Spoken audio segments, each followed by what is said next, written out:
daripada sekarang. Saya nak tahu puasa 6 dan puasa ganti boleh buat sekali tak? Kalau boleh niat guana ke?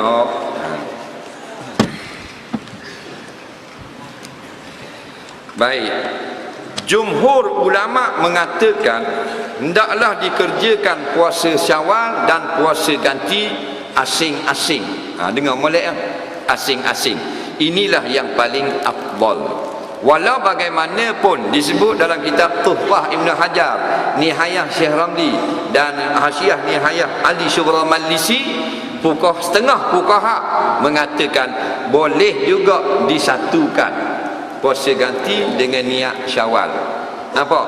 Jadi jumhur ulama kata buat suku-suku, sebahagian kecil mengatakan boleh buat sekaligus. Faham tak? Bila ada khilaf, hak mana kita nak ikut terpulang kepada kita. Nampak? Jangan nak balak. Kita rasa nak ambil yang afdal, buat asing-asing. Rasa nak buat sekaligus, ikut kataan kau yang sedikit di kalangan ulama. Dan niat lagu mana?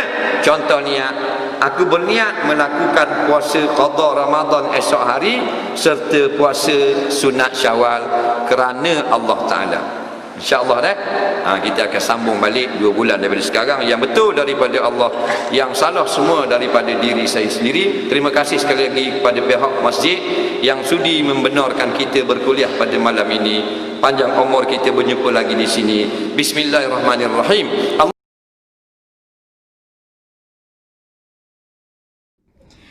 Ya, kalau kita baca hadis Nabi SAW bab puasa 6 ni, sesungguhnya puasa 6 di bulan Syawal itu menyamai puasa selama setahun. Kalau siapa baca jawapan Dr. Zulkifli Al-Bakri tentang soalan, boleh tak gabung puasa Syawal dengan puasa fardu, puasa qada? Boleh tak? Dr. Zul bawa 2 kan? 2 pendapat. Baca tak tu? Kena baca daripada awal sampai akhir. Jadi pendapat, dia bawakan dulu pendapat yang pertama mengatakan boleh, dibenarkan. Boleh saja gabung puasa fardu dan juga puasa qada dan puasa sunat Syawal. Boleh gabung, tak ada masalah. Itu juga pendapat ulama yang muktabar, ulama besar. Lepas tu pendapat juga ulama mutaakhirin yang akhir ni lah, contemporary. Kemudian memang yang afdalnya adalah diasingkan. Memang itu yang afdal. Walau bagaimanapun memang ada pendapat yang mengatakan tak boleh digabungkan. Dan untuk kita pegang boleh gabung, itu tak ada masalah. Jadi berhentilah kita duduk takwil-takwil untuk bergaduh lagi siapa yang gabung. Lepas tu timbul persoalan lain pula. Ada yang datang itu kat rumah saya, dia kata, Ustazah, saya niat puasa sunat. Kalau Ustazah ada masak sedap, saya buka.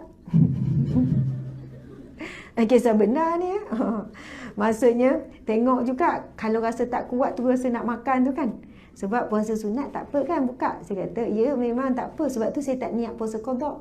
Boleh ke? Sedangkan ada yang perlu diqada. Faham tak? Tadi tu isu yang pertama tadi dah jelas, boleh gabung. Isu sekarang ramai juga yang tanya saya, boleh tak nak niat puasa sunat Syawal je, bukan niat qada? Sebab kau niat qada tak boleh buka.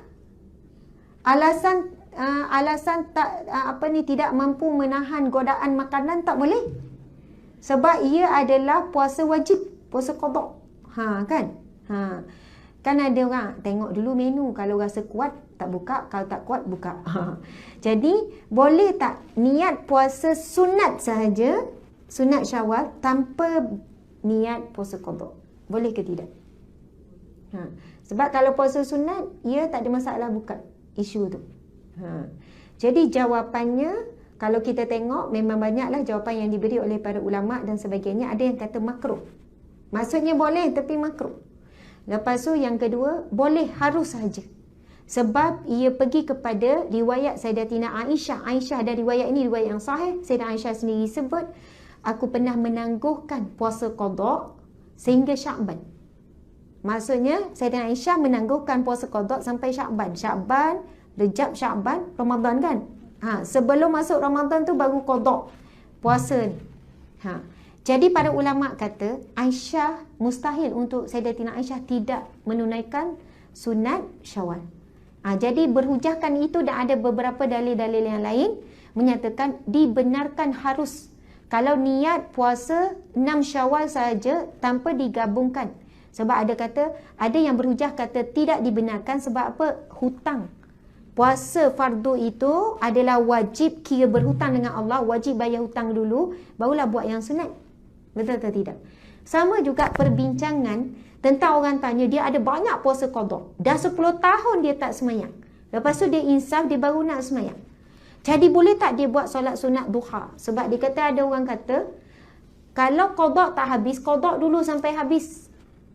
Kalau nak solat sunat duha tu, lebih baik solat qada sebab ada hutang lagi, wajib bayar hutang. Sebenarnya boleh saja. Sebab solat sunat ni kita faham dia akan melengkapkan yang fardu. Solat sunat melengkapkan solat fardu. Kemudian puasa sunat melengkapkan puasa fardu. Sedekah akan melengkapkan zakat. Umrah akan melengkapkan haji. Semua amalan sunat dia akan melengkapkan yang fardu. Jadi, bab solat pun nak tunggu dia habis qada baru buat solat sunat, dia terlepas pula pahala solat-solat sunat yang sangat dituntut. Betul atau tidak? Solat tahajudnya, solat taubatnya, solat tasbihnya, macam-macam. Kau nak habiskan qada dulu. Jadi, qada pun dibuat, solat sunat pun dibuat. Bukanlah dikatakan kena habis qada dulu barulah buat yang sunat. Jadi saya kira insya-Allah jelas ya.